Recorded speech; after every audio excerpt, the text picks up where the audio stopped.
Hi வணக்கம்.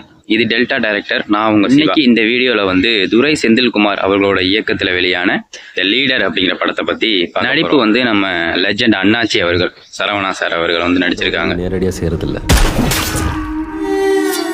இப்போ இந்த படத்தோட கதை என்ன அப்படின்னா, நம்ம ஹீரோ வந்து தன்னோட மகளோட ஒரு மெக்கானிக்காக தூத்துக்குடியில் வந்து வேலை பார்த்துக்கிட்டு இருக்காரு. அங்கே வில்லன் குரூப் இருக்காங்க. அதாவது வில்லனுக்கு அடுத்த ரேஞ்சில் இருக்கக்கூடிய ஒருத்தனோட கார்ஸ், அதாவது BMW, மெர்சிடிஸ், இந்த மாதிரி காரெல்லாம் வந்து நம்ம ஹீரோ வந்து மெக்கானிக் வேலை செஞ்சு பார்த்துக்கிட்டு இருக்காரு. இவங்க ரெண்டு பேருக்குள்ள ஒரு லிங்க் இருக்குது.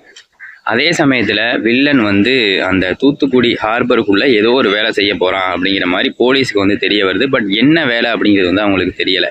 இதனால போலீஸ் இன்ஸ்பெக்டரான நம்ம ஆண்ட்ரியா வந்து ஒரு ஸ்பையை வந்து உள்ளே அனுப்பி அது என்ன ஏது அப்படிங்கிறத பார்க்குறாங்க. அதை வந்து வில்லன் குரூப் வந்து கண்டுபிடிச்சிடுறாங்க, போட்டு தள்ளிடுறாங்க. எது வரைக்கும் சொல்ல சொன்னீங்களோ அதை மட்டும். ஒரு கட்டத்தில் வந்து இதை கண்டுபிடிக்கிறதுக்கு யார் வேணும் அப்படிங்கும்போது ரொம்ப நெருக்கமான ஆள் நம்ம ஹீரோ தான் அப்படிங்கிறத வந்து கண்டுபிடிச்சி ஆண்ட்ரியா வந்து நம்ம ஹீரோட்ட போய் சொல்கிறாங்க, இந்த மாதிரி ஒரு பக்கை வந்து நீ அவனோட கார்கள்ல எல்லாம் வச்சிரு, அவங்க என்ன பேசுகிறாங்க அப்படிங்கிறது வந்து எனக்கு தெரியும் அப்படின்னு. ஹீரோ வந்து அதுக்கு ஒத்துக்க மாட்டுறாரு. கடைசியில் வேணாம் அப்படின்ட்டு போயிடுறாங்க. இது வந்து வில்லன் குரூப்புக்கு வந்து தெரிஞ்சு போயிடுது. அதனால ஃபோன் பண்ணி வில்லன் வந்து கேட்குறாரு, இது மாதிரி அந்த போலீஸ் மேடம் வந்து என்ன உன்கிட்ட பேசுனாங்க அப்படின்னு. இவர் வந்து உண்மையை சொல்லிடுறாரு, இது மாதிரி வைக்க சொன்னாங்க, நான் முடியாது அப்படின்னு சொல்லிட்டேன் அப்படின்னு. இதை நம்பாத இந்த வில்லன் குரூப் வந்து ஹீரோவோட பொண்ணை வந்து தூக்கிடுறாங்க. அதுக்கப்புறம் என்ன நடந்துச்சு, ஹீரோ எப்படி எழுச்சி கொண்டு அந்த வில்லன் குரூப்பை வந்து அடித்து துவம்சம் செஞ்சாரு அப்படிங்கிறதான் இந்த படத்தோட கதை அப்படின்னு நீங்கள் நினைப்பீங்க. இது வந்து ஒரு நார்மல் மாஸ் படத்துக்கு இந்த கதை ஓகேங்க. பட் இது வந்து ஒரு பக்கா மாசான ஒரு படம் இல்லையா? ஸோ அதனால வந்து இதுக்கு இன்னும் கொஞ்சம் எக்ஸ்ட்ரா வந்து தூக்கி பெப்பரு, சில்லி பவுடர் இதெல்லாம் போடணும்ல, அப்போதானே கொஞ்சம் காரசாரமாக இருக்கும் அப்படிங்கிற மாதிரி யோசிச்சு ஒரு கதையை வந்து எடுத்துருக்காங்க.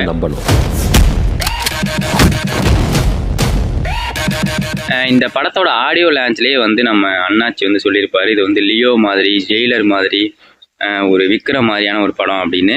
கிட்டத்தட்ட அவர் சொன்னது வந்து இங்கேருந்தே வந்து ப்ரூவ் ஆகிருக்கு. இந்த படம் வந்து ஃப்ளாஷ்பேக்கை நோக்கி போகுது. எப்படி ஜெயிலரில், லியோவில், விக்ரம்லாம் எப்படி ஒரு ஃப்ளாஷ்பேக் இருக்குமோ அதை நோக்கி. ஹீரோ வந்து யார் என்ன அப்படிங்கிறத பேக்ரவுண்டில் செக் பண்ணால் இவர் வந்து ஒரு ரா ஏஜென்ட்டு. அவர் வந்து இந்த நாட்டுக்காக உயிரே கொடுக்கக்கூடிய அளவுக்கு யாருக்குமே தெரியாத மாதிரி ஒரு ஸ்பை ஏஜெண்டாக இருக்கார் அப்படின்னு சொல்லி ஃப்ளாஷ்பேக் போகுது. அவங்க மனைவி ஹீரோவுக்கு இடையிலான அந்த காதல், இந்த மாதிரி ஃப்ளாஷ்பேக்லாம் ஓடி படம் ஒரு மாதிரியாக வந்து முடிஞ்சிருது. ஒரு 2 மணி நேரம் 11 நிமிஷம், 2 மணி நேரம் 20 நிமிஷம்னு நினைக்கிறேன். ஓடி முடிக்கிறதே தெரியல, சரட்னு அப்படி ஓடி முடிஞ்சிருது. ரொம்ப படம் ஸ்பீடாக இருக்குது. எக்கச்சக்கமான ட்விட்ஸ், அந்த டான்ஸ் அண்ட் ட்விஸ்ட் அண்ட் டான்ஸை வந்து படத்தில் உள்ளே வச்சுருக்காங்க. இந்த படத்துக்கு மிகப்பெரிய ப்ளஸ் என்ன அப்படின்னா ஜிப்ரான் அவர்களோட இசைங்க. சும்மா தெரிக்க விட்டுருக்காரு.